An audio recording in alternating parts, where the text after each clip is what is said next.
I'm saying bye to all the lies and all the times you cried, saying that I wasn't right, yet I was right by your side. You manipulator, playing games, your friends commentators, and I don't know what you say about our private conversations, but it's got them hating. Thanks to all the rumors you be claiming. It's cool, I'm done with you, so they can throw you a celebration. You gon' hate it when you see me with somebody living better. I'm trying to tell you that me just doing me gon' have you jealous.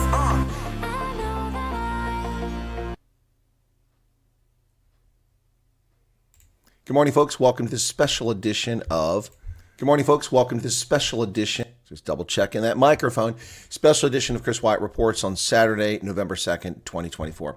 I should mention in passing that today marks the 41st anniversary of the date that I entered active duty in the United States Army on November 2nd, 1983. After 1 year at university at the age of 17, I entered the Army in 1983. 41 years ago today. Wow.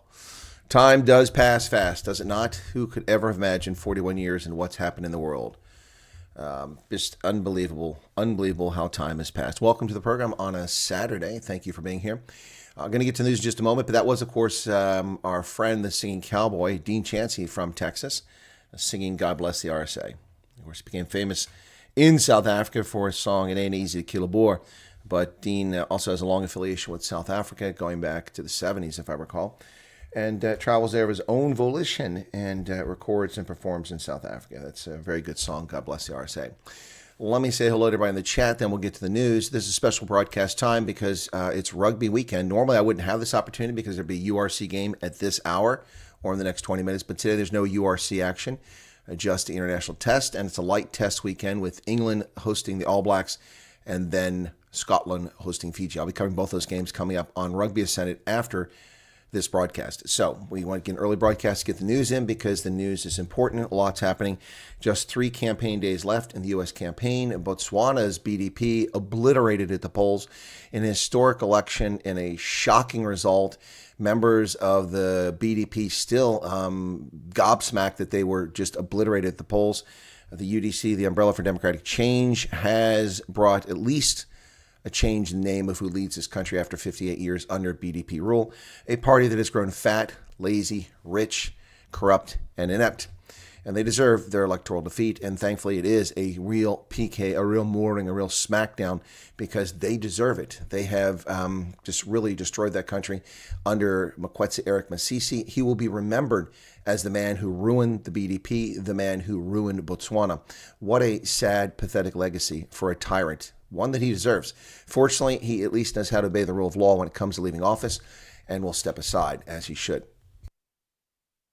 Keith Alderson in Coventry. Welcome to you, Keith. Edna Fourie. Edna, how are you? George Steinberg in Hekport. John Huchin out in Arizona. And Hetty Tvis.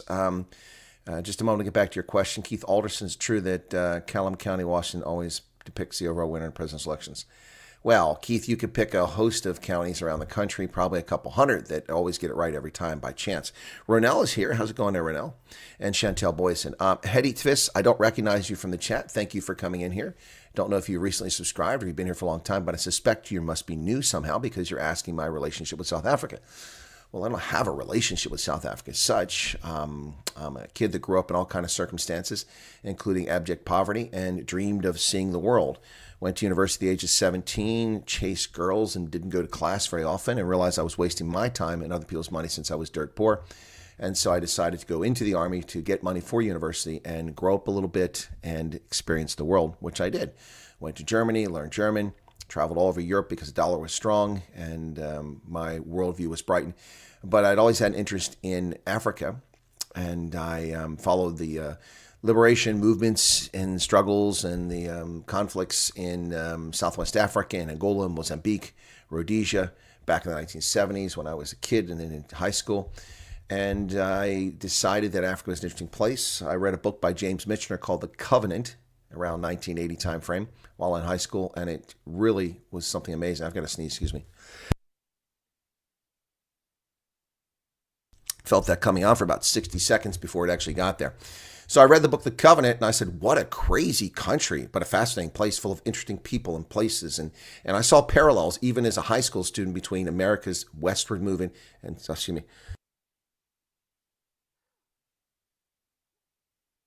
Woo, that was a big one. Parallels between South Africa, America's westward movement in Manifest Destiny, and South Africa's Trek Boers, and even before that, the Bantu, the Nguni-speaking tribes who came down from the Rift Valley. I saw parallels, and I saw interesting things, particularly between the Afrikaners, or the Boers in particular, and their faith, family, and their self-reliance, self-bestuur, and all of that. So I found very interesting parallels. And so when I learned about rugby as a freshman at university, I was introduced to the game. We didn't have a national side. As a historian, I wanted to back somebody. So I looked for teams around the world. England, although you'll be seeing me wearing England jersey later today. So that's ironic because it's all but England usually for me. Never the All Blacks and all but England. But today I want the All Blacks to lose badly. It won't happen, but I want it to happen. So I became a South Africa fan because it interested me and I had interest in Africa. And from there it went on. I started self-teaching myself Afrikaans in the mid-1980s, around 1984, and learned to read and understand it. But ek praat nie Afrikaans nie, maar ek verstaan most of the time. Anyway, so that's where it began. Then I decided in the mid-1980s when I was in the Army as an enlisted soldier that I wanted to be a foreign area officer for the Army for Sub-Saharan Africa. I'd gone to the Education Center to enroll in college courses in the evenings, and while I was sitting there was a pamphlet sitting on the table next to me in Bad Kreuznach, Germany, and I looked at it. It said the Army Foreign Area Officer Program. And the program said the Army will send you to a fully paid master's program, so you get an advanced degree. You will be sent to language school where you will learn a language, and then you'll work for a year in an embassy, most likely somewhere around the world. And this seemed like a really cool thing. But you can only do as an officer and only do that as a senior captain and then do utilization as a major and above. Well, becoming an Army officer, a captain, and then a major was a long vision far down the road from young private first class in late 1984 sitting in Germany. But I came up with a plan in 1984, which was my future career goal. Go back to college, get commissioned, become a military intelligence, regular Army, make full colonel, foreign area officer for Africa, and become the defense attaché in South Africa. All of those things came true except the last one. I did not become the defense attaché in South Africa. As I became a full colonel, the Army, the Africa Command gave that position to the Navy, and so I couldn't do that job anymore. I'm not supporting England over the All Blacks. I just refuse to wear an All Blacks jersey, and I'm wearing a jersey. I don't feel like wearing the official jersey today. So I have an England jersey, which I got on sale for half price off when I was at the Sevens tournament at Twickenham. Yeah, so I don't like England at all, and so you won't see me get very excited. I'll probably get more excited watching the All Blacks because I got some great players like Artie Sevilla, who I really like. Well, Meerkat, that's only just a small fraction of all the journeys along the way. Along the way, I spent 36 and a half years in the U.S. Army. I spent 30 years as an intelligence officer, a professional. I was a tactical intelligence officer, a signals intelligence officer, a counterintelligence agent, and a strategic intelligence officer, working from the tactical level in combat all the way up to the strategic level, writing for the President of the United States, doing analysis for the President of the United States. And I worked at the U.S. European Command, U.S. Africa Command, the U.S. Army War College, the National Security Agency, the Defense Intelligence Agency, Iowa State University, the African Union. I mean, it's just a pretty rare career and a rare life and interesting one. I've been very fortunate, but you make your own fortune.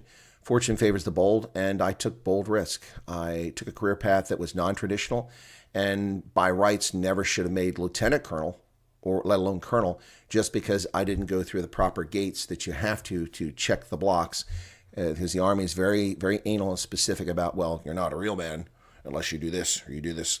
Well, I took the risk and did the things that I found interesting, and almost all my jobs were fascinating. And until I was a colonel, every single job I ever did, I was always doing at a pay grade 1, 2, or 3 higher level than actually getting paid for. So as a lieutenant, I was doing a major's job. That's 2 levels above my head. As a captain, I was doing a lieutenant colonel's job and at times a colonel's job. And the list goes on and on from there. So not until I became a full colonel was I actually doing colonel's work. I mean, at the same rank. So are you still here, Hetty? You are not responding. So now I don't know if I've wasted my time going through this, boring people with the story. Oh, you are here. Oh, you often listen to me and listened to you and Colleen yesterday. Thanks for replying. Oh, it's my pleasure, Hetty. Thank you for being here. And thank you for becoming a subscriber. We have a lot of, not clandestine, but quiet subscribers who never actually chat. So thank you for being here. Hedy, if I may ask, where are you from? Obviously, South Africa would be my guess. But yeah, I'm also a published author on South Africa, and I've been published by South African University, an academic circle, Stellenbosch University. Published a book that I'm in. It's right over here on the shelf, right there by my spring book, my little book over there. Also published by the Army War College. I've been published by South African Popular Press for Defense. And I've given lectures. I've served in Africa. So in my 36 and a half years in the Army, 23 I spent overseas, not the full 23 years, but parts of those 23 years, many of them full years. And I served 3 tours in Germany, 1 in Italy, in Africa. These are tours, not deployments or combat. In Africa, I served in Tunisia, Liberia, Botswana, Malawi, Niger, Mauritania, Uganda, and Ethiopia, where I worked at the African Union. And I've traveled extensively throughout Africa. I've worked on short-term basis in over 30 countries in Africa at least. Yeah, I was responsible for the rebuilding of the armed forces of Liberia from 2007 to 2008. Took it from a force of 102 soldiers to 2,167, I think it was, and activated 13 independent companies and the 1st Battalion before I departed. Designed and led the effort to build an intelligence infrastructure or enterprise for the Botswana Defense Force. Ran HIV programs, tuberculosis research programs, malaria, Ebola research programs, hunting terrorists. I taught at the G5 Sahel Defense College. I was a student at École d'État Major in Tunis, a graduate of that institution. Yeah, done some interesting things. Cedric, I've seen no updates on Mozambique. It's gone very quiet. Last I heard, 11 people were dead in Maputo. Sue Farrell's back. Hey, yeah, The Covenant is an excellent book. I've read it, I think, 4 times cover to cover. Quite an interesting thing. Rugby Newcomer of the Year, I think Wallace Seti or Sasha Feimer. I think Sasha Feimer and Ogumzulu should be the best choice there, but I'm biased. You're in Joburg, Hedy. Okay, cool. All right. Well, I'm in Joburg frequently. Hatfield, Wanderers. Other parts I get around, so, and Northcliffe. Excuse me, folks. All right, so yeah, we are live streaming. So let me go ahead and get to the news because people are tuning in on a Saturday for the news. Well, first off, early voting in America is high, but I'm going to take a contrarian view on this. Let me explain this. I'll bring it up on the screen first here, and then I'm going to explain what I'm talking about. So I've got to get over here. All right. So the Washington Post is conveniently listing an early tracking site that gets updated every night. So here you go. We've been covering this for several days. Where Americans are voting early. Early voting could be mail-in balloting, in-person voting, either one, or federal absentee ballots. So that's as of, excuse me, up the 1st of November at 9:41 last night. So it's the most current report that the Washington Post has. You can see that several states are at about 100% of their 2020 total. That would be Louisiana, Tennessee, South Carolina, Georgia, and Connecticut. Others are quite high. Texas at 83%, Florida at 76%, North Carolina at 87%. In fact, North Carolina has exceeded a previous number. Excuse me. But I do want to go back to this chart and show you something, and this is where I'm going to be contrarian. The Republicans are saying the early turnout is great because they're surpassing the Democratic numbers. But if a person is going to vote on Election Day and they vote early, it's a wash. So they vote early. Then they won't be there on Election Day. They can't vote twice, so what are you getting out of it? The key difference is that the number of people who don't vote, who will use the mail-in option, that's the difference. In 2020, the Democrats were able to swipe the event from Donald Trump by the scam related to Rona. And with a record number of idiots voting by mail-in ballots, we had over 100 million mail-in ballots, 103 million mail-in ballots in 2020, which is unprecedented, unheard of, and undemocratic, and it's a corrupt system. In 2022, the number was just 47 million, so it dropped off significantly. But Democrats led that 2-1. In early voting in 2022, with midterm elections, Democrats had essentially 2 early voters for every early Republican. And that gave them an advantage, and that helped prevent the red tsunami, red wave from happening. This time the number is, with just 2 mailing days yet to go, that would be, or 3, today, Monday. No, 2 days. Today and Monday, that's it. 2 days left to mail things. I guess Tuesday, so 3. There are 69 million people. Now, the difference this time is that, so that's 34 million less than 2020. Now, some more votes will come in. But unless that number approaches the 2020 number, I do think that, in fact, it may favor Republicans, because those are a lot of Democrats voters in 2020 that never vote. And if they don't vote by early voting, they're not going to vote. So if the Democrats didn't get them to come out in early voting, then they're not going to vote. And that could be an advantage to Republicans. But we will see. It's hard to predict this sort of thing. I don't agree with this mail-in voting. Yeah, of course, Patrick. Neither do I. It's just nonsense. South Africa, crazy happenings with mayoral situation once again all over the... Hey, Hike, how's it going? I'll go Tuesday, small town, not worried about long lines. I don't worry about long lines either. I'm the judge of elections. I can vote for anybody does if I really want to, but I always wait until there's a lull and usually vote mid-afternoon or late afternoon. So yeah, never in a hurry. I'm in a hurry to make sure other people get to vote, so I don't rush to get my turn in there. Right.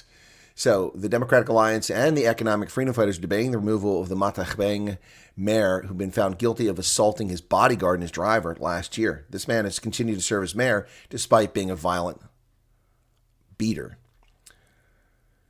In a statement, DA Councillor Colleen Malherbe in the Free State said the party will also consider a motion of no confidence in Matabeleland Mayor Thando Kalipfa after he's found guilty of assaulting his bodyguard and driver.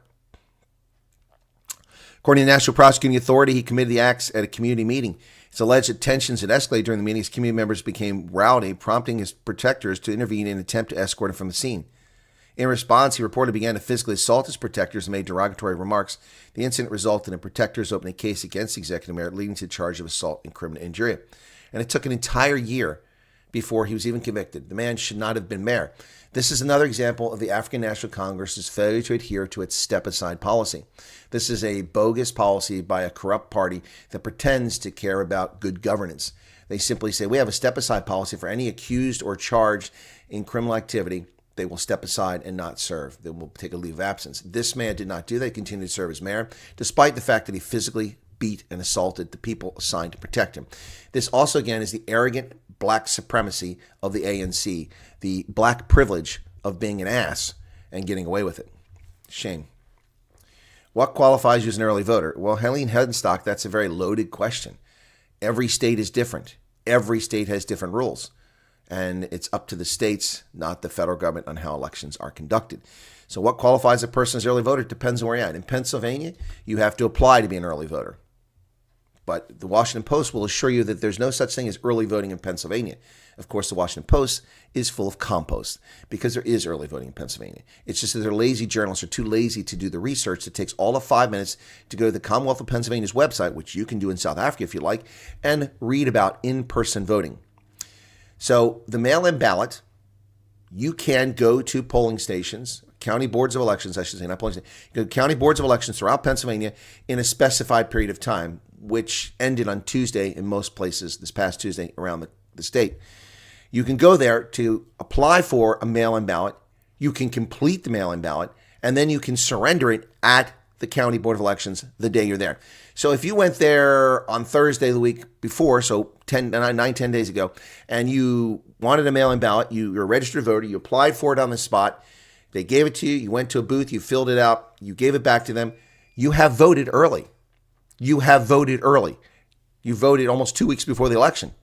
That is, by definition, early voting. But the Washington Post, which is trying to distort what's going on, of course, we saw what happened there when their arrogant asshat diversity hire commentator in a conversation with one of their op-eds and one of their editors tried to paint a picture of Donald Trump's campaign, setting the stage to declare that this is an unfair election if he loses, and you see it in place. And then the willing accomplice in the deputy editor, managing editor for the Washington Post, telling the same lies about Donald Trump. And then the other commentator, who I presume is a conservative, says, wait a second, I got to interrupt here. And he says, no, let her finish. So she finished. She goes, look, I mean, the bottom line is this. This is the truth. In Bucks County, Pennsylvania, local election officials violated the law. In fact, they should be charged with election law violations. They should be charged for violating Act 77 and be disqualified from being election officials on Election Day, but that's a whole other story. So he said, in fact, they broke the law. The Republican National Committee, not Trump, went to the state and filed a lawsuit to get them to allow people to vote. Because what happened was this. The officials are lazy little shits, I think, is the problem. It wasn't an effort to keep them from voting, although maybe it was. I can't say I wasn't there. I did see video of it, but I wasn't present, so I didn't get a sense of the mood there or what was said. I suspect they're just lazy little shits. And it was a cumbersome process that the morons in the Republican legislature and the fascist Tom Wolf put in place under Act 77 that allows for this nonsense. It takes a long time to do this at a Board of Elections. It overwhelms the Board of Elections workers who should be focusing on getting things together. I had to drive down to the Board of Elections last night to pick up my bags with my name voter list and all my materials that I have to have in a sealed bag or sealed bags that I cannot open until the presence Tuesday morning of all the poll workers. So they have to get those bags ready. Instead, they're running around dealing with provisional ballots or dealing with this nonsense. So they decided at 1:45 to put a sign there and say that's the end of the line. But that's not what the law says. They're supposed to be open until the day they say their last day they're open, until 5 p.m. And they decided 3 hours and 15 minutes early to shut it down. So this Washington Post columnist said, wait a second, that's not what happened. The Republican National Committee is the one that sued, not the Trump campaign. The Republican National Committee went to the judge. The judge said, you're correct. They violated the law. Therefore, the polling station must be open Wednesday, Thursday, and Friday instead of closing Tuesday. So he corrected the scene, and then this smart-ass little diversity hire said, well, I don't appreciate being lectured to about elections. You come out here all the time. He's like, that's it, I'm done. If you don't want to tell the truth, tell the facts on both sides of the aisle, then this is a waste of time. And he just ripped off his earpiece and walked away from the camera. Good for him. Good for him. But this is what's going on in this country. The media are so corrupt. Look, we always hear how corrupt and dishonest the media are. You need to look no further than South Africa and the United States to see their interference in elections and their effort to change outcomes. In South Africa's election, for years, they've propped up the ANC. This time, they abandoned the ANC to a degree, but not entirely. And they got the result they wanted. Chaos. Now they could co-opt the DA. It's part of a government instead of winning it outright with the multi-party charter. And so they're getting exactly what they want. Overseas ballots do not mean much of anything, Heike. There are a few million Americans living abroad and only a few tens of thousands bother to send back ballots. It might make a difference in a state like Florida, but the lead in Florida is too big for Trump. It won't make a difference there. It's not going to make a difference in other states because the population overseas from those states outside of New York, California, Ohio, places like that is rather small. In those states, those decisions are already reached. Voter turnouts from Trump to Harris, but not... I don't know. No idea what Gerhard Steenkamp is saying there. Anyway, it's too late to apply. You're correct, Dylan. It's too late to apply for mail-in ballot anywhere in the country. You can't do that at this point, to my knowledge. And I vote on Election Day. Anyway, so they want this guy gone. And more chaos as the DA and the Good Party seek, along with the Socialist Workers' Party, that shows you the true colors of the DA. All they care about is craven political power, not good governance. They're seeking to unseat the mayor of Tivadaskloof, who is the Freedom Front Plus. The DA and its coalition partners attempted to oust the current leadership of Tivadaskloof, but were stopped by court interdict. The DA, the Good Party, and the Socialist Revolutionary Workers' Party aim to table motion no confidence in Freedom Front Plus Mayor Tini Zimmerman. The DA, the Good Party, and the Socialist Revolutionary Workers' Party? Wow. The Democratic Alliance and the Socialist Revolutionary Workers' Party. There you go, folks. There, now you know who they are. Yeah, the DA, Good, and the Socialist Workers' Party care nothing for good governance. All they care about is craven political power. They're claiming it's a matter of sub-justice. Ooh, therefore not be able to provide with any comment at this stage. Oh, that's what Zimmerman said. Okay. Yep, Zimmerman was elected to the post in September. It's only November 2nd, and they're trying to get rid of him already. That's not even enough time for him to commit malfeasance or to do anything corrupt.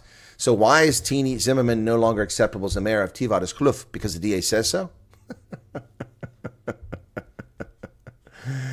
Louis Liebenberg says he's only being targeted because he's a pal of Jacob Zuma.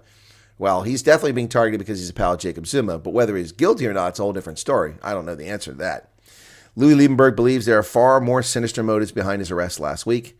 Speaking exclusive to the Independent Online from the correctional facility a day after his bail application was postponed, the well-known diamond dealer said he knew police were coming after him and claimed he tried to meet with officers several times. They ignored him, and his arrest was just for show.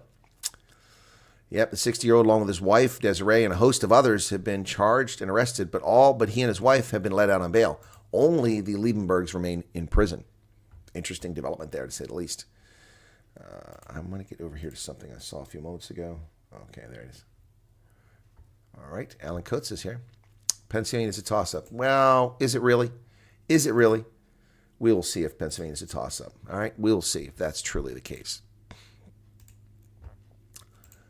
Well, now this is what shows you that the criminal justice system in South Africa is a joke. Louis Liebenberg and his wife do not have bail. He's not a violent criminal. He's a well-known businessman. They can confiscate his passport. They can even do home restriction. I don't think the state opposes bail in this case. I don't know if he pushed to get it, but they oppose bail. But meanwhile, a man who scammed an elderly woman out of 3 million rand is loose. A foreign national who has no ties to South Africa, who has every vested interest in fleeing the country, Nigerian national Gabriel Okari, was released on just 5,000 rand of bail after scamming this woman of 3 million rand. So he's got 3 million rand in his pocket, and he gets out on bail for a total of just $263. $263. Seriously? He stole from this woman $263,000. That's 0.1% of what he stole, and he's out on bail? This isn't criminal justice. This isn't justice. This is perversion of justice. This man has no reason to stay in South Africa to allow them to prosecute him. He is a flight risk. Louis Liebenberg, probably not a flight risk. Wow. Well, the Cheetahs are on the hunt for a new chief executive officer, parting ways with their CEO after 3 seasons.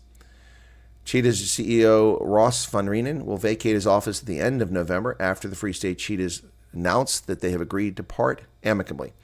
He'll conclude his 3-year contract November 30th, and he was appointed the Cheetahs CEO on December 1st, 2021. Both parties go their separate ways amicably. His tenure was marked by extreme financial challenges. Well, no wonder, because Saro has betrayed the Cheetahs over and over again. Reportedly, the Cheetahs owe the South African Revenue Service 15 million rand. Some people say it could be double that amount.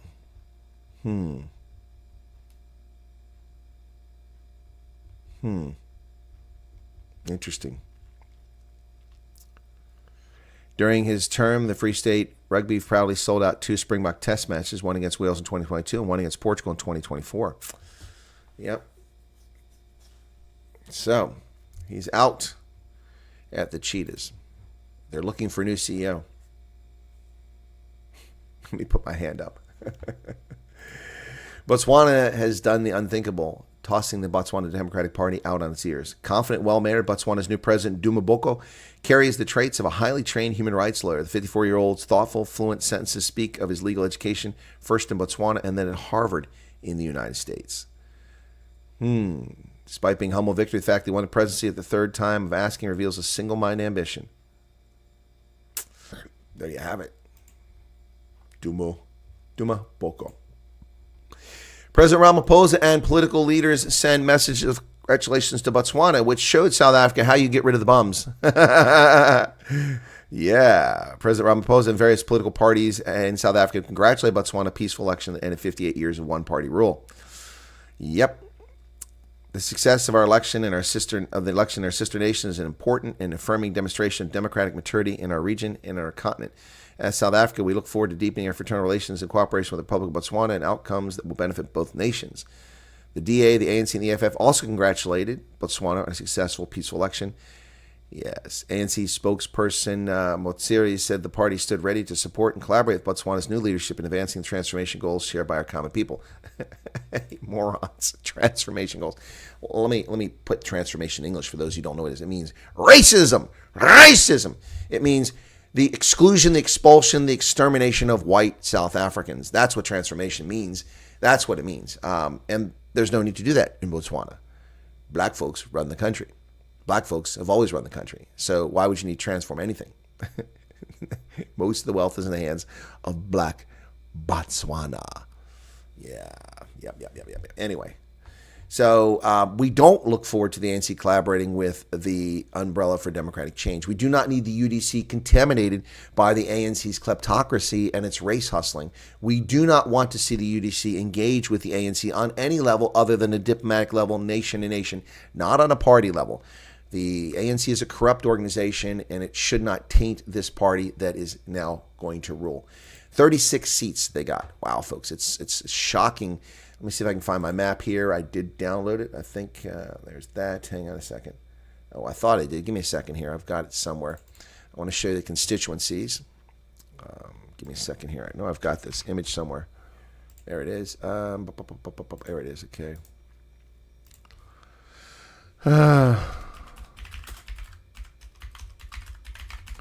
Okay. All right. I'll be able to pull this up and show you the actual constituencies that were won. Where are you at there? Come on, refresh. Refresh. And then I'll show you, where is it at? There it is. Okay, got it. Man, this thing doesn't want to cooperate. Come on, here we go. So this one is one of the screenshots that someone did in Botswana, but it says Molopolole South, but it shows you the whole country. Just give you an idea of what actually happened in Botswana. So this is how the electorate was decided. The BCP, the Botswana Congress Party, which is led by Dumalang Salashando, did well in the northern part of the country, in the Okavango and the Makati Pans, and then also in the Tuli district in the east, that little finger that juts into Zimbabwe and South Africa. The Botswana Democratic Party, the ruling BDP, was crushed. They only took a handful of districts, 4 in the southeast of the country. Their traditional stronghold is where the yellow is at. It's particularly just to the north of Gaborone and Sorowe. That is the home of the Mangwato people, and that is the traditional stronghold of the BDP. But that fell to the Botswana Patriotic Front, which is supported by Ian Khama, the traditional chief of the Mangwato people. So the new party, the UDC, won the entire Kalahari, all that blue. They won a big chunk of the Tuli block. They won just north, the Machudi area outside of Gaborone and areas like that. A slate wiper. Huge outcome for the UDC, excuse me. And this is what the new parliament will look like. Okay, anytime now. All right, there we go. This is the results of the election. This is what parliament will look like. So, the Umbrella for Democratic Change went from 15 to 36 seats. They gained 21.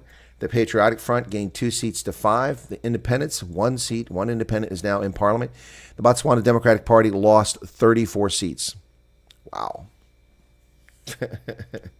Look at that. What a change. Outright majority, folks. 36 out of 61 elected seats in the Parliament. Things are looking good for those folks. All right, what have I missed here? Paulie gave a super chat. For some reason, I didn't hear it. Did it not come across? Thank you, Paulie. If members only makes them feel special, then shame. How can anyone...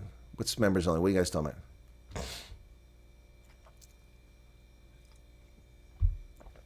about? Roger Rabbit will cry for the Americans if Harris wins. You won't be the only one. All right.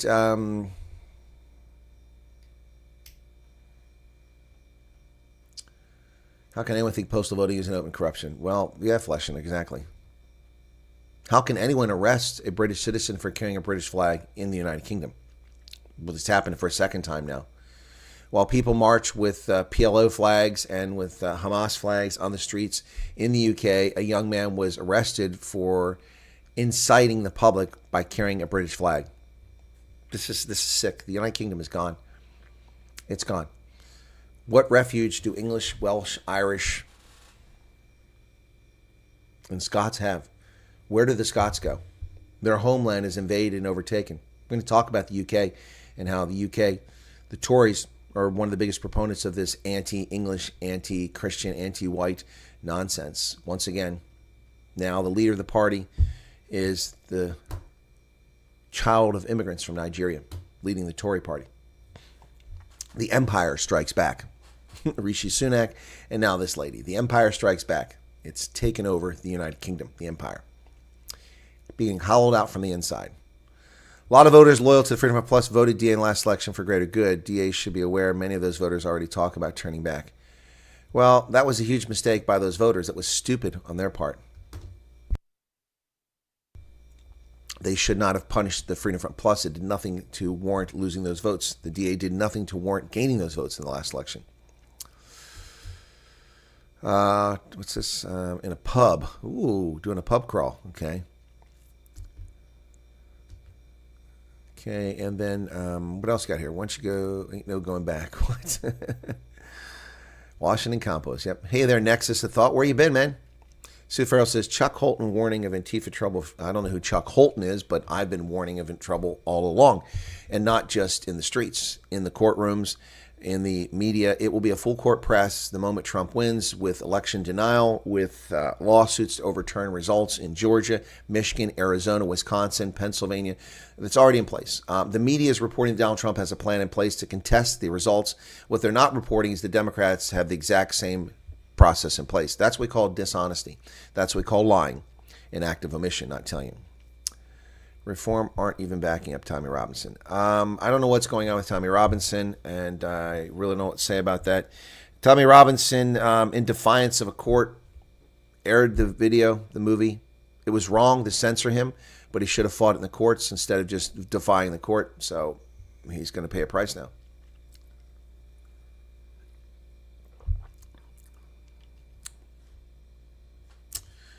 What else? People also run around with Israeli regime flags in London. Israel is not a terror state.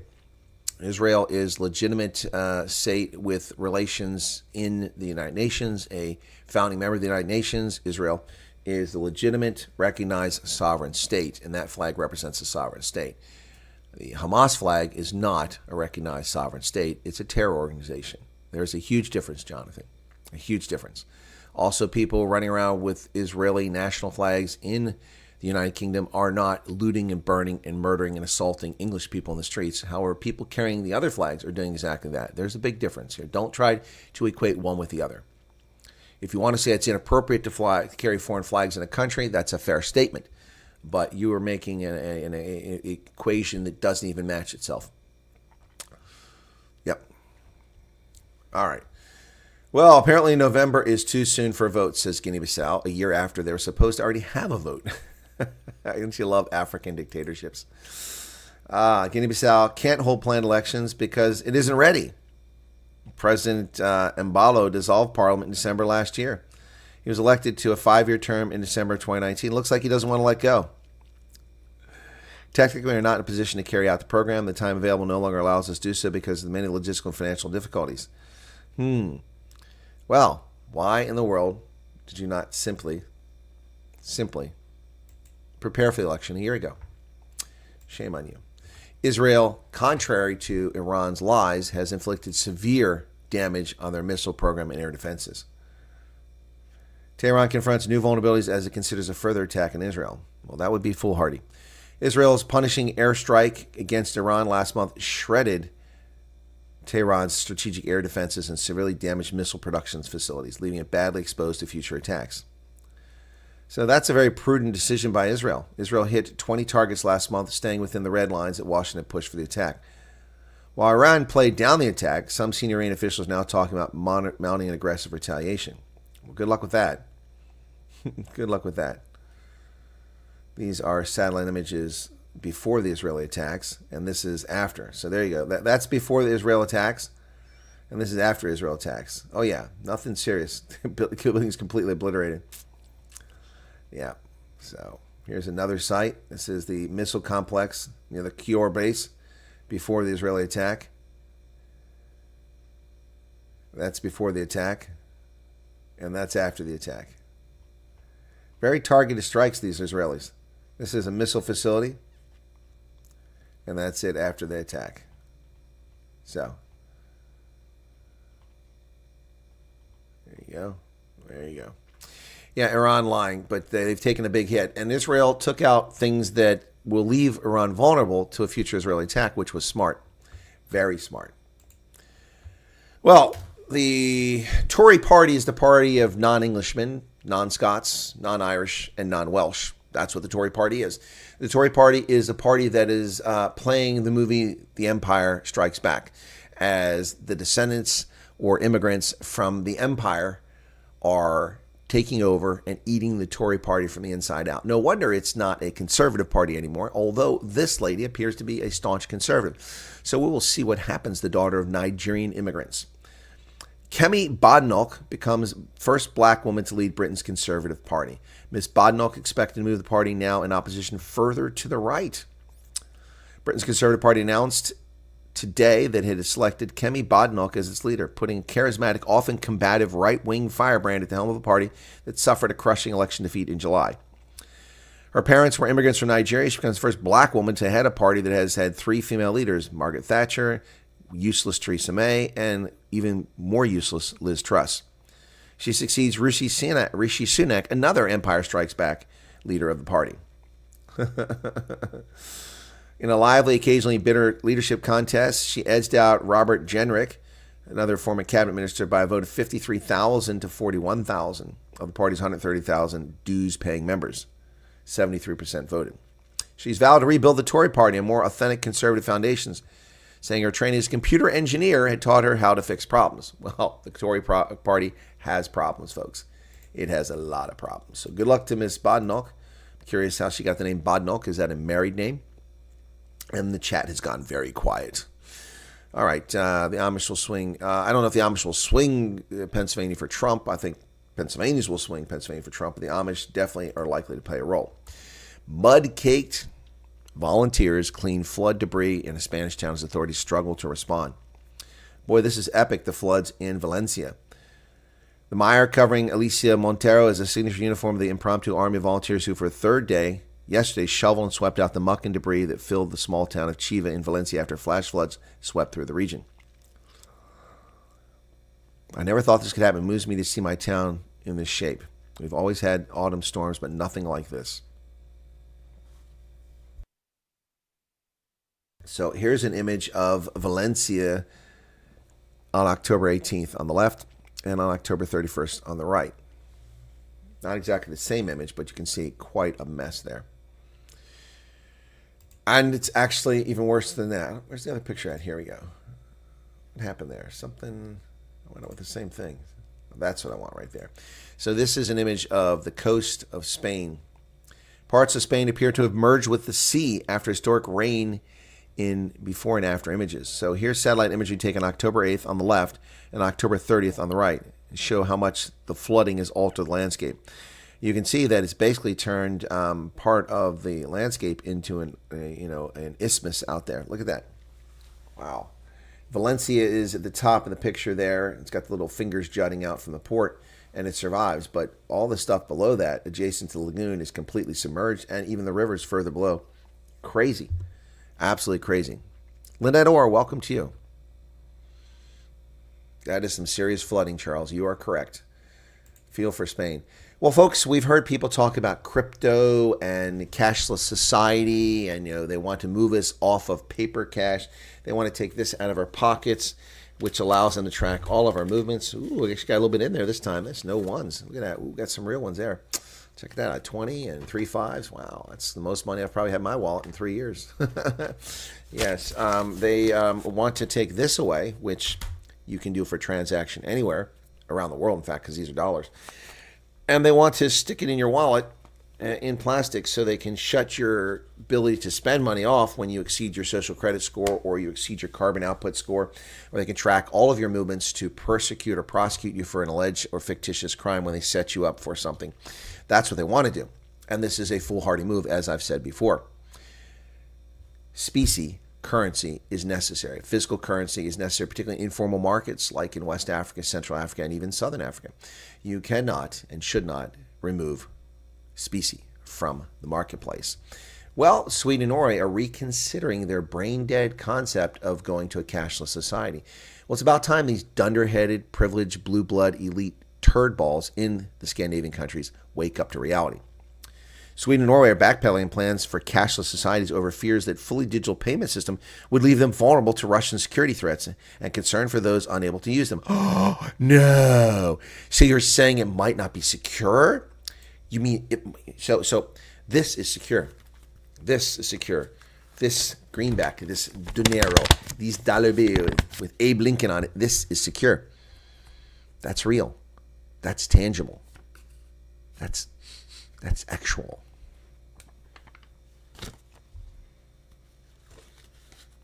Plastic. This is bullshit. It's handy, but they can track when I spend money, where I spend money, how I spend money, and they can market me and they can target me. Gold is not better. Gold is too precious. There's not enough gold for 9 billion people. Nexus thought, what are you talking about? Check this out. I got this from Starbucks. I have probably a few thousand Starbucks of these prepaid cards by now. One short day in the Emerald City. This is a Wizard of Oz Starbucks card. Ooh. Anyway. Yep. So there you have it. Bad decision by Norway and Sweden to consider going to it. Well, Mexico continues to bail out the communist paradise of Cuba, which communism fails each and every time. But the Mexicans are betraying the world.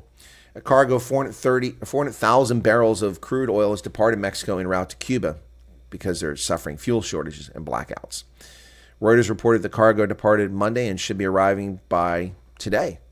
Mexico is one of the few countries exporting crude to U.S.-sanctioned Cuba, along with Venezuela. The latter is the biggest fuel supplier to the island nation.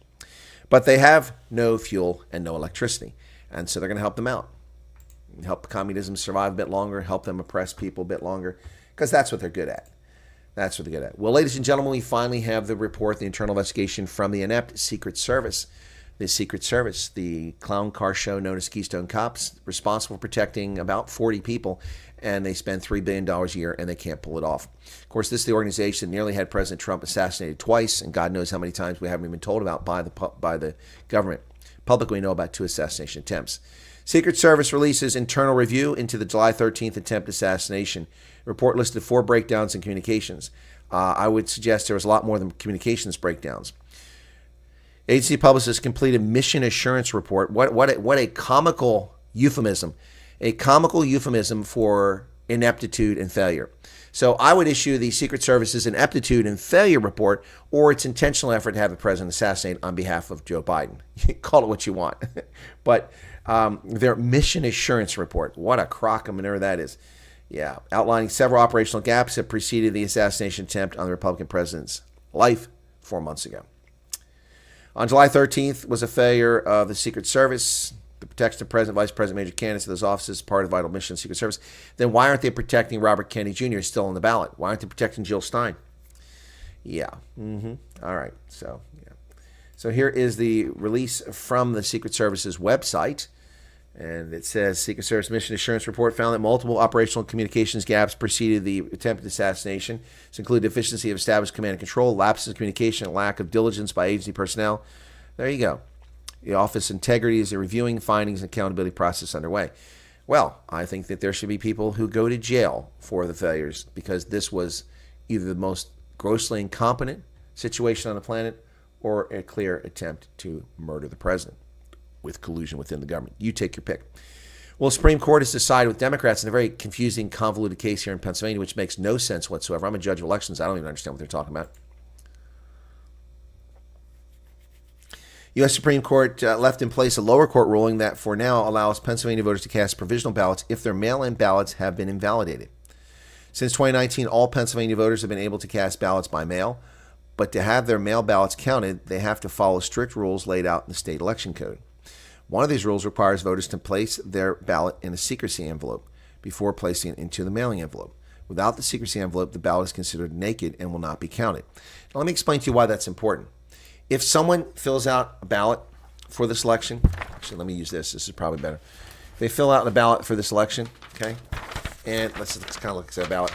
They fill it out, and they don't vote in every race, because people do that. Sometimes they go for the top ticket, and they leave the rest blank. So if someone fills it out and then doesn't put it in the secrecy envelope and seal it and just puts it in the envelope's easily duplicatable. You can replace, you can get plenty of those envelopes for the outside, mail it in.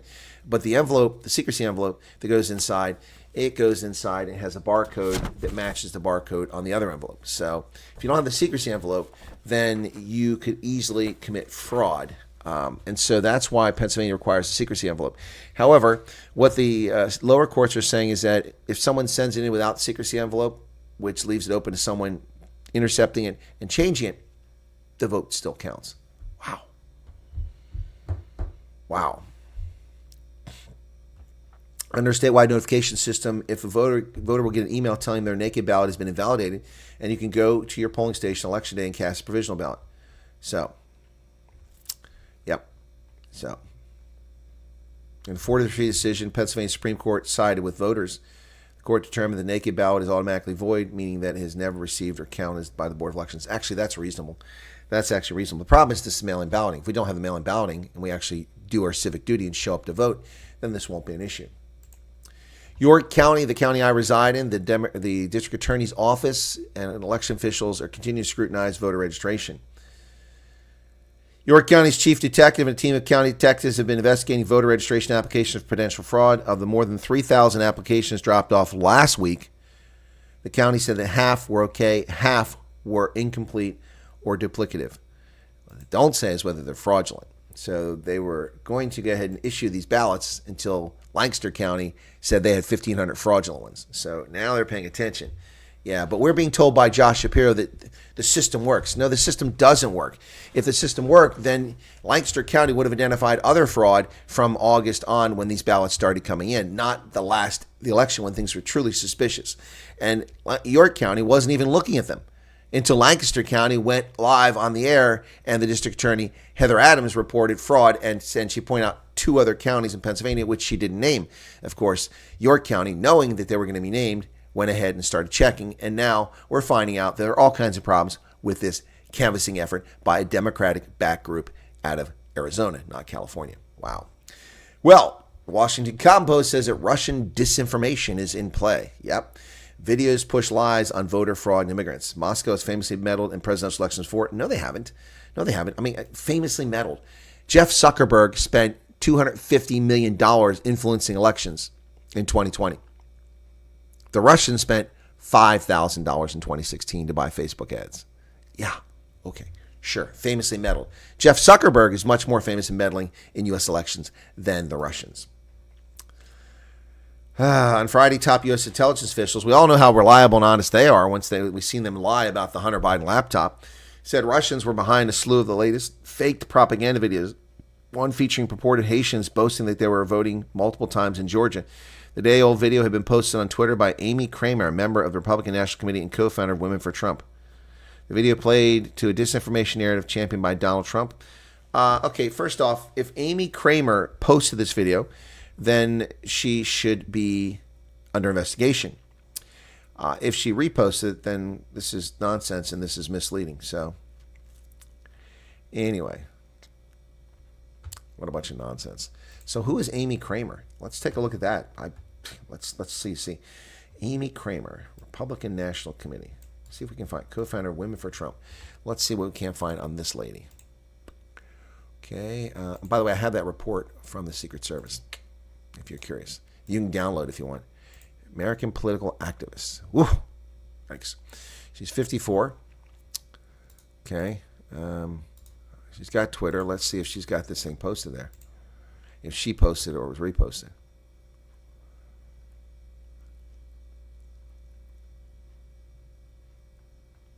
I don't see this video. She must have taken it down. She must have taken it down.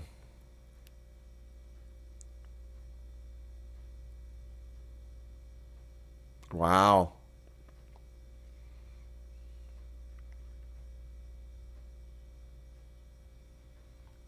I don't see any video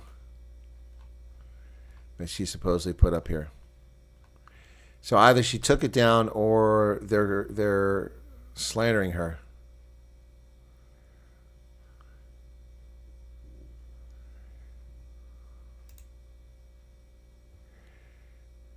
Wow. So this woman. This is what she gets because she's a Republican who supports Trump. Let me just show you this. These people are sick. This is the stuff she gets. So that letter from Miami Beach is mailed to her, and it's addressed to Amy Slut Kramer. Wow.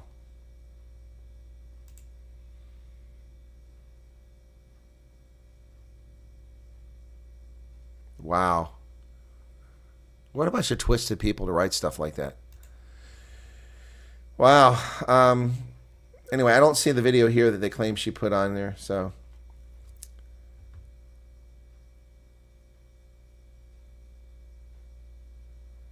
She said, yesterday I asked Brian Kemp if they'd seen the video of Haitians claiming to have voted. Georgians, including myself, wanted to know if the video was real. Okay.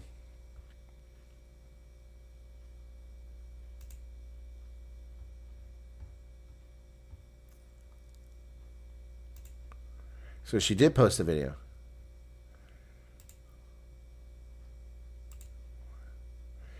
She says she didn't claim the video is real, despite the fact that I'm now being gaslit and told that I'm pushing false information, which is what the Washington Post lied. She never, yeah, they're claiming she did that. So, anyway. Yeah, no, this is horrible. These people are sick in this country. Truly, truly sick. Twisted and beyond belief. Well, Elon Musk is suffering the backlash of the demented left who would come after him. The darling of the left who took them down their fantasy climate change, green energy with Tesla and electric vehicles, their wet fantasy, their self-pleasuring, orgasmic, green energy nonsense, and then created other things that the left loves, suddenly is the horrible person because he had the audacity, the temerity to purchase Twitter, a vile, repulsive, anti-Christian, anti-white, anti-American leftist hangout in which people falsely reported conservatives and center-of-the-road Americans and had them banned and blocked on the platform. And we know how evil the platform is. They had the audacity to block the sitting president of the United States, block him from Twitter, an evil, shitty platform. And Elon Musk put together a consortium and bought it and then became a target for the left because now anybody can call anybody names, not just people right of center being attacked. So they're coming after him. SpaceX and Tesla boss might get deported as he had worked illegally in the U.S. in the 1990s, reports claimed, citing company documents and experts. He's not going to be deported. He didn't work illegally. These are lies. He is a citizen. He is an American citizen. And so this is what we get. We get a man who has generated trillions of dollars of wealth, a man who's generated an entire marketplace that was non-existent and pushed other companies to compete in space exploration.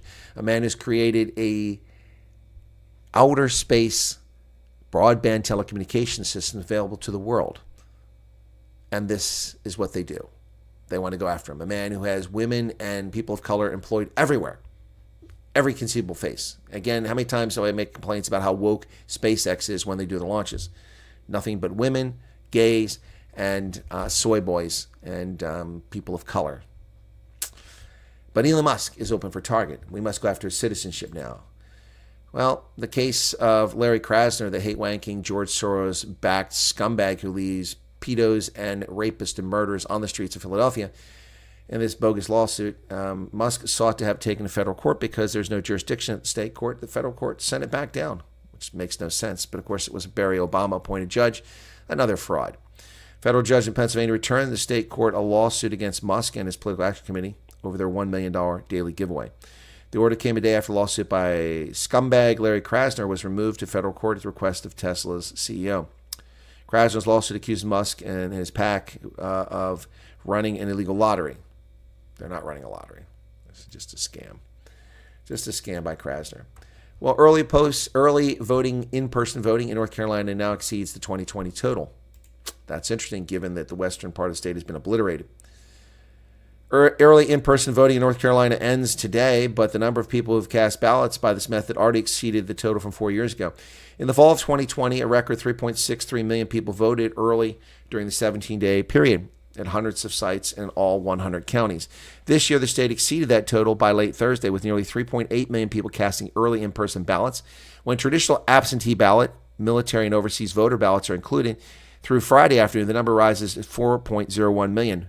More than 51% of the state's 7.83 million registered voters. So over half the registered voters have already voted.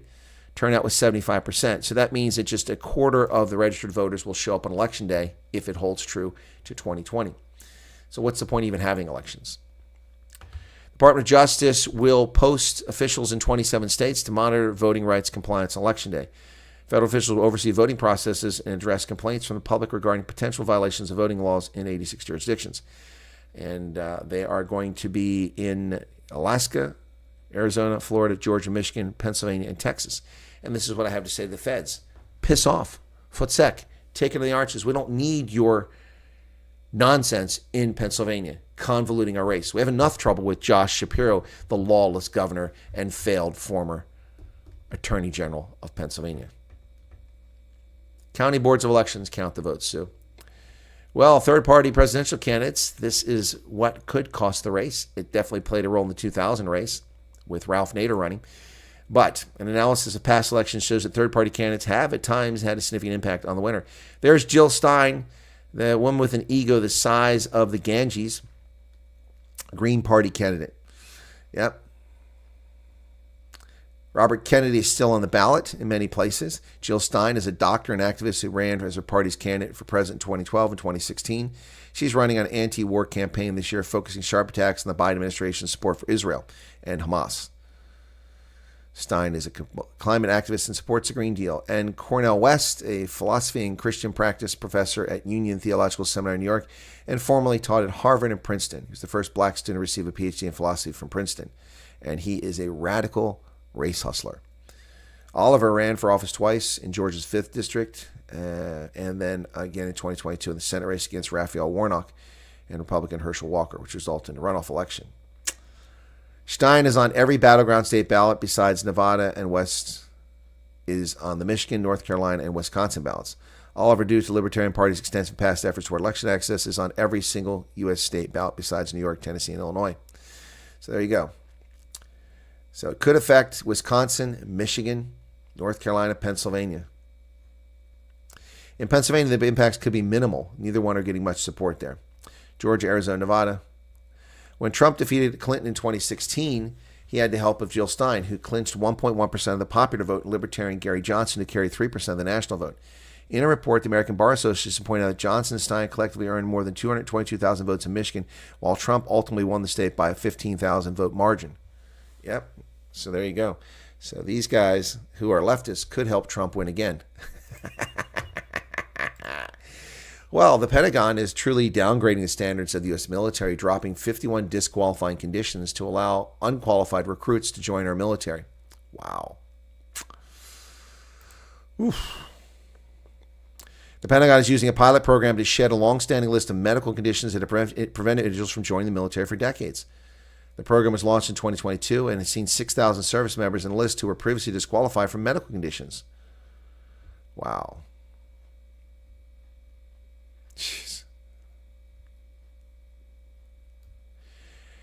While the pilot program hasn't entirely eliminated all those conditions as disqualifying factors, the Defense Department has reduced restrictions for select conditions such as attention deficit hyperactivity disorder.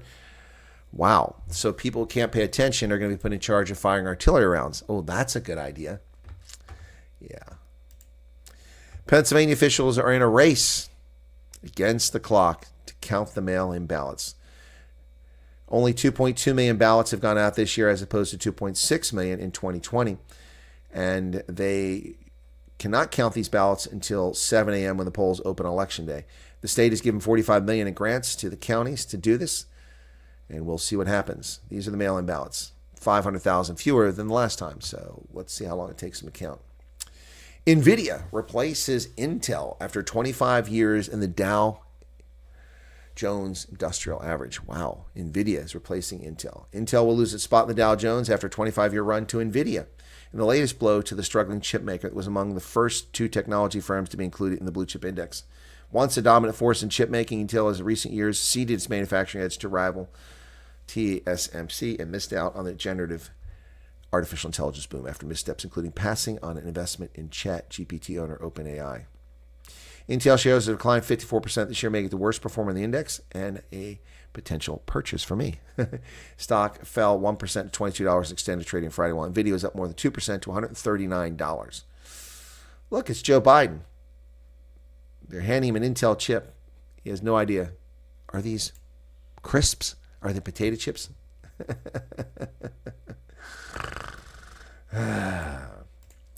Well, a Navy officer gets prison time for a visa scam. This is dishonorable, but we have these reprobates.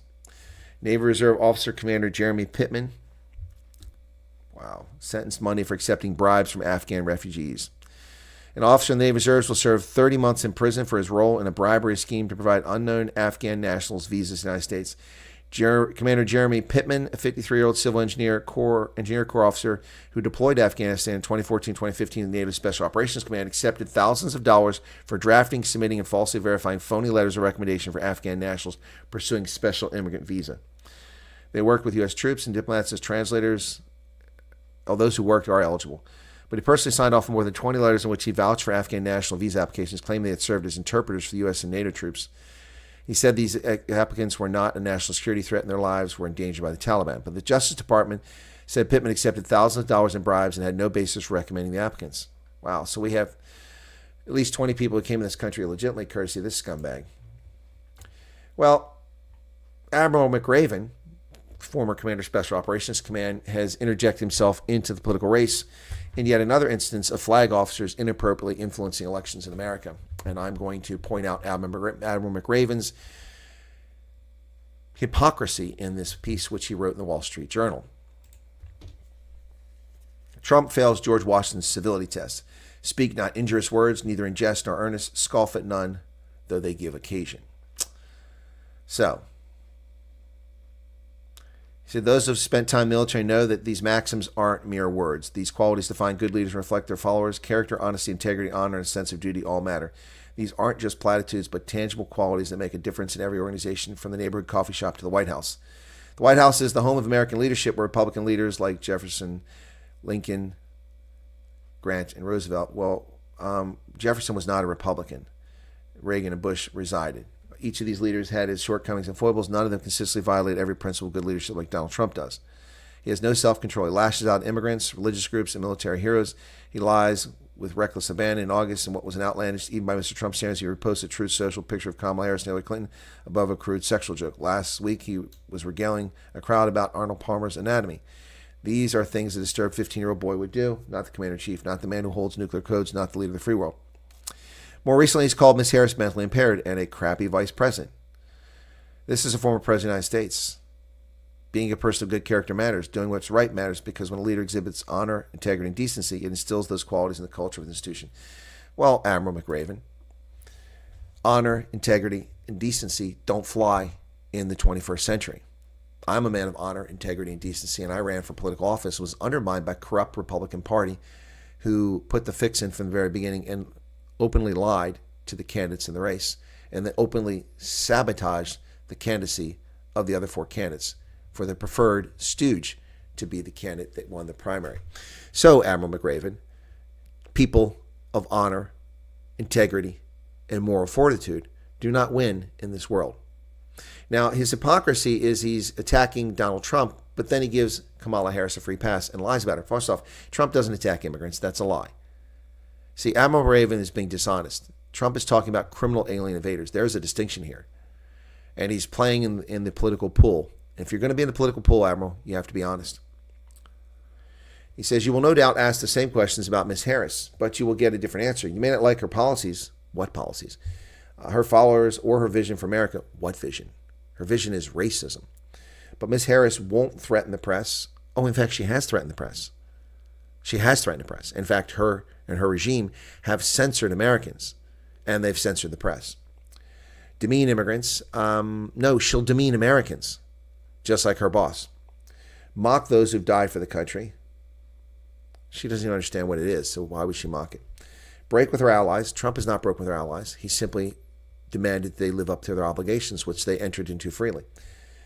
And undermine the Constitution. Trump has not undermined the Constitution. In every turn, he's obeyed the courts and he's followed the Constitution. He's done nothing unconstitutional ever in his presidency. Ever.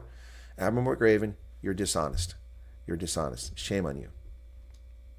He says he's pro-life. I believe in small government, big business, strong military, and a secure border, and always stand for the American flag. I'm a conservative, and I would love to be part of the Republican Party I can be proud of. One that stands for the values, the decency, the sense of duty, honor, and country, which so many previous Republican presidents strive for.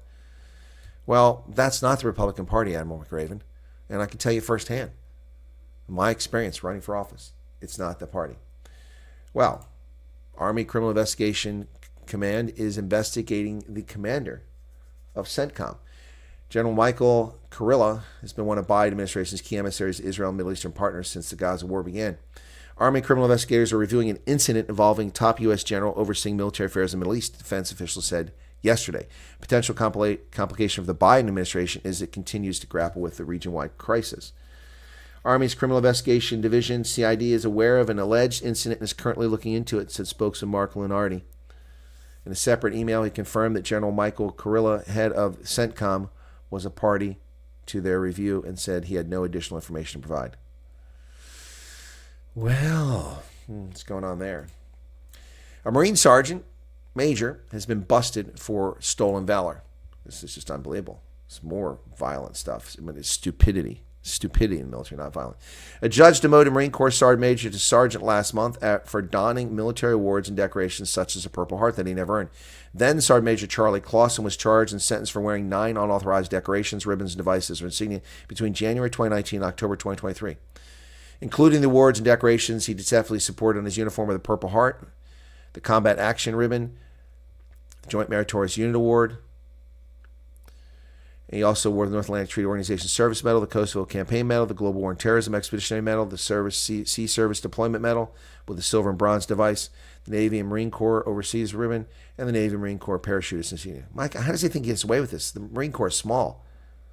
For each of these awards, he also faced a charge of violating Article 134 of the Uniform Code of Military Justice, general article that covers misconduct, such as indecent acts, fraternization, and bigamy. Charged with making a false official statement after reportedly sharing a bogus doctoral degree and transcript from Liberty University with Marine Corps Manpower Reserve. Statement was totally false, and then was known by Sergeant Major Clausen to be false. Wow. The rewards and decorations he did receive the Global War and Terrorism Service Medal and 2 Sea Service Deployment ribbons. So he only had 3 ribbons, and he had a whole chest full of stolen valor. The Washington Post, 2 writers who resigned from the Washington Post joined the Atlantic. Now, there's no surprise. A socialist rag, the Atlantic, that clown right there, Jeffrey Goldberg, who print nothing but passel of lies. 2 veteran writers who resigned from Washington Post over a non-endorsement for a presidential candidate are joining the Atlantic. Robert Kagan and Daniel Allen are coming aboard as contributing writers. So even more unreadable filth coming from the Atlantic. More Americans are renouncing their citizenship, and why? Well, the ultra-rich are doing it for tax reasons, but some others. In 2014, Fabien Lejargue was 29 and received a letter from his bank that left him in shock. For one thing, he's a French citizen living in France.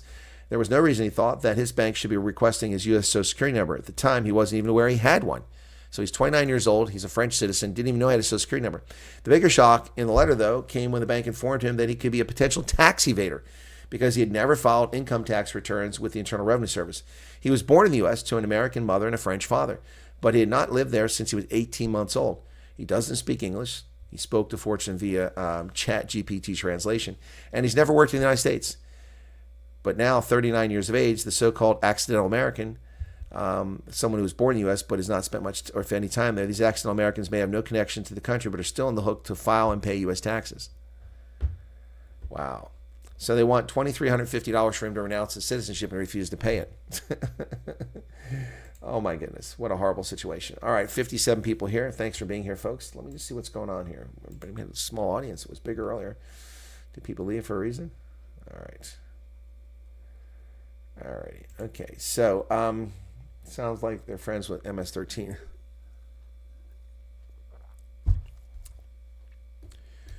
Nexus said never called 50% of the population garbage. Who never called 50%? Joe Biden? Oh, he did. He said it and he meant it. He meant what he said. Joe Biden definitely called us garbage. It's no doubt about it, Nexus. Are you trying to cover for Joe Biden? I have the footage. It's pretty clear. Let me just find it here real quick. It's here somewhere. I got a lot of videos here of late. There's a lot of people doing stupid stuff. Come on, where's it at? There it is. Or Puerto Rico, where I'm in my home state of Delaware. They're good, decent, honorable people. The only garbage I see floating out there is his supporters. I'm sorry. So he said the people of Puerto Rico are good, decent, honorable people. The only garbage he sees are Donald Trump supporters. Or Puerto Rico, where I'm in my home state of Delaware. They're good, decent, honorable people. The only garbage I see floating out there is his supporters. Yeah, that's okay. Well, your text is unclear, Nexus. It looked like you were defending it.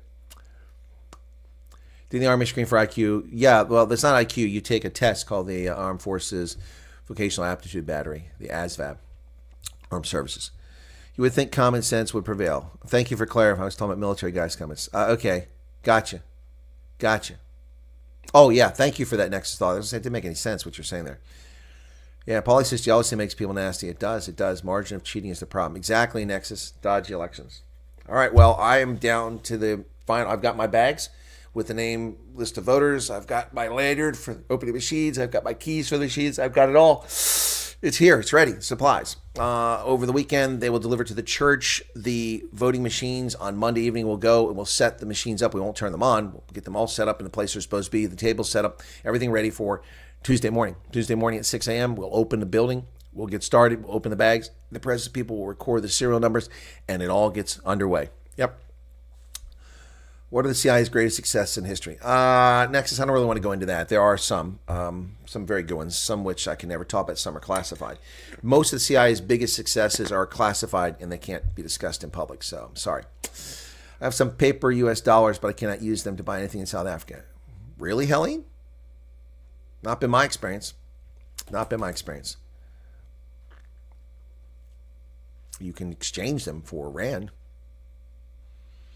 And Hendo's asking people to follow me on Twitter. Cool. Thank you for that. All right. Dodge and Dominion machines. Well, we use Dominion machines. Yep. But they get the job done. Okay. I have to drop off here, folks, because we got Rugby Senate. So actually, before I do that, let me go ahead and direct you to that. So we'll customize this real quick in case anybody save you the trouble trying to find it if you want to go there. I'll be covering the England game here in a few minutes. Rugby, ASCE. It's fascinating how YouTube, if I type one letter wrong or don't finish the word, won't find my channel. I have to put the exact words in there for the Rugby Senate. All right, I got to drop off, folks. Thanks a lot for being here. I'll catch you later on. Have a good day, and hopefully you catch me on Rugby Senate. We'd appreciate you showing up there. If not, we'll catch you with other breaking news related to whatever's happening here this weekend. Cheers. Bye-bye. It's the wrong one again. I hit my rush. There we go.